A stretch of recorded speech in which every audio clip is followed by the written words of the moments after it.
Good day to you, YouTube friends. Excited to be here with you today, and thank you for stopping by the channel. Please like the video, subscribe if you haven't, and share.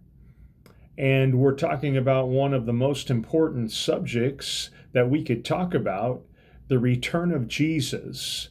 And you may be shocked by the title of the video, depending on your theological background.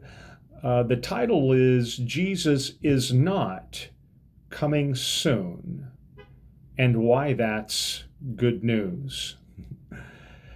I know this may sound surprising to you, but Jesus is not coming soon.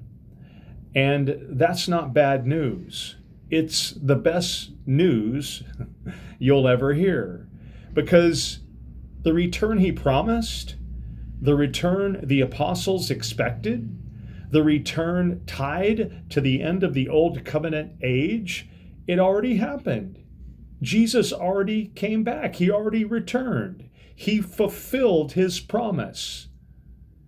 And when you discover that truth, you don't feel fear.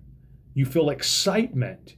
You feel clarity. You feel freedom. You feel like the Bible finally makes sense from A to Z, from Alpha to Omega, from Genesis to Revelation. Today, I'm going to show you exactly why Jesus is not coming soon, because he already came when he said he would come. And once you see it, you'll never read Scripture the same way again. So hang with me all the way to the end. You don't want to miss any of this. For generations, believers have been taught to expect Jesus descending physically from the sky, the world ending, graves opening, a global judgment, a future kingdom arriving on earth, physically seeing Jesus on a throne in Jerusalem. But here's the problem. The Bible never actually describes that future event. It describes a near event, one tied to the first century. It's all about time. As you've heard so many times, timing is everything. Jesus gave clear time markers. This generation will not pass away until all these things are fulfilled. How long is a generation? And when was this spoken? Oh, over 2,000 years ago. Do you believe that a generation has passed since then? Come on now. Jesus said, "Some standing here will not taste death until they see the Son of Man coming." He said, "You will not finish going through the towns of Israel before the Son of Man comes." Jesus wasn't vague. He wasn't symbolic. He wasn't speaking in riddles. He was speaking to them, his apostles, his disciples, his entourage, his followers. Wasn't speaking to us. We weren't there. The Bible was not written to us, but it is for us. Peter, Paul, James, and John all said, "The time is near, the end of all things is at hand. We shall not all sleep. It is the last hour. The judge is standing at the door." They weren't confused. They weren't wrong. They weren't off by 2,000 years. They were reading Jesus correctly. Remember in the book of Acts, after the gift of tongues fell, in the opening chapters of the book of Acts, Peter said, "These are the last days that the prophet Joel spoke about." Let's talk about what the return really means. The return of Jesus was not a global physical event. It was covenantal. The end of the old covenant age, the judgment on Jerusalem, the destruction of the temple, the vindication of the saints, the full arrival of the new creation, the new covenant. The book of Hebrews is a great book to read that talks about the passing away of the old and the coming of the new. And when Hebrews was written, as well as many other books in the New Testament, there was a transitional period going on from the old to the new, and the apostles and the disciples and the followers of Jesus and the Christians were right in the midst of that. So we're talking about the full arrival of the new creation, the enthronement of Christ's kingdom. Jesus himself said the kingdom does not come with observation. His return was real, but not physical. It was visible in its effects, but not seen with human eyes. AD 70 was the fulfillment moment. Everything Jesus predicted happened. Jerusalem was destroyed. The temple fell, not one stone left upon another. The sacrificial system ended. The old covenant world died. The new covenant world stood alone. The saints were vindicated. Prophecy reached its climax. This was the return Jesus promised. This was the end of the age. This was the coming in judgment. This was the arrival of the kingdom, not the end of the planet, but the end of the old covenant world.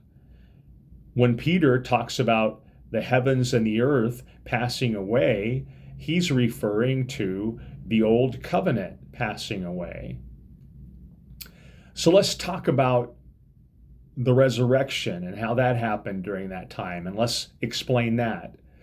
People expect today graves to open, bodies to fly upward, a future resurrection event. However, this is what Paul taught: a spiritual resurrection, a non-physical body, a resurrection tied to the end of the old covenant, a resurrection happening in their generation. The resurrection was a covenantal transition, not a biological event. It happened when the old covenant world died in AD 70, and now, when a person dies today, they enter the non-physical realm immediately in their resurrection body. No waiting, no fear, no future event needed. There is not a future coming day when people are going to be popping out of graves, going up in the sky to meet Jesus. There was a similar resurrection like that happened in AD 70, but I don't know of any bodies that were seen going up into the sky. But there was a resurrection that happened in AD 70 when those that had been waiting in the holding tank of Sheol were taken out. Those like Abraham and David and others. They were in a holding tank.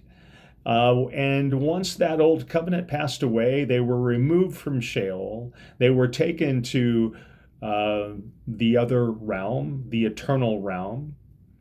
Some people call that heaven. And that's where they've resided since.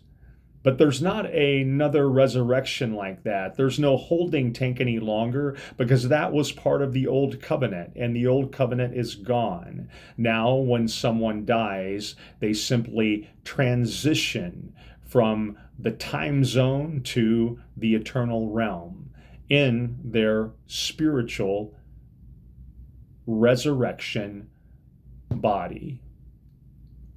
When someone dies today, there's no waiting, there's no fear, there's no future event. It is immediate.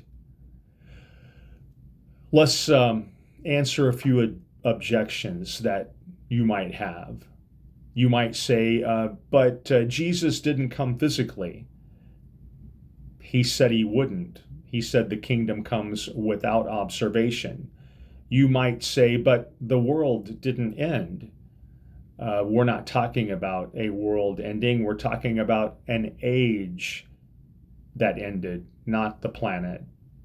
Someone might say, but no one saw Jesus return. His return was in judgment, not in flesh. and the effects of his return, that's what was seen.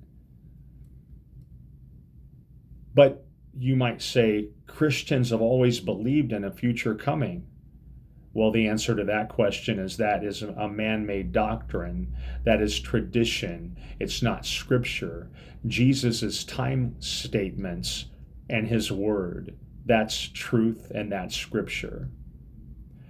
There is an excitement in this discovery. What I've noticed for myself and for others, there's a joy and an excitement that comes about when it clicks that all things have been fulfilled. And this is what maybe many people don't expect. When believers finally see that all things have been fulfilled, they don't feel disappointed. They feel alive. They feel free. They feel hopeful. They feel energized. They feel like the Bible finally makes sense. They say things like, I feel like I've stepped into the kingdom for the first time. I finally understand new creation. The Bible is one story now, not two competing timelines. I'm not waiting anymore. I'm living. Everything Jesus promised is already true for me.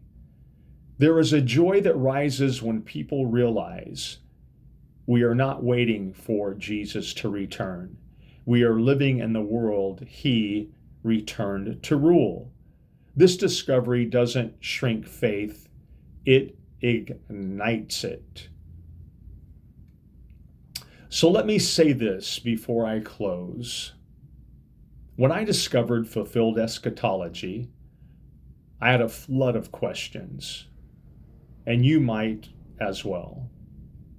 Most of my questions revolved around Old Testament Bible passages. And I thought I had found objections. I thought I had found contradictions. But let me tell you this. Every single question had a clear covenantal answer.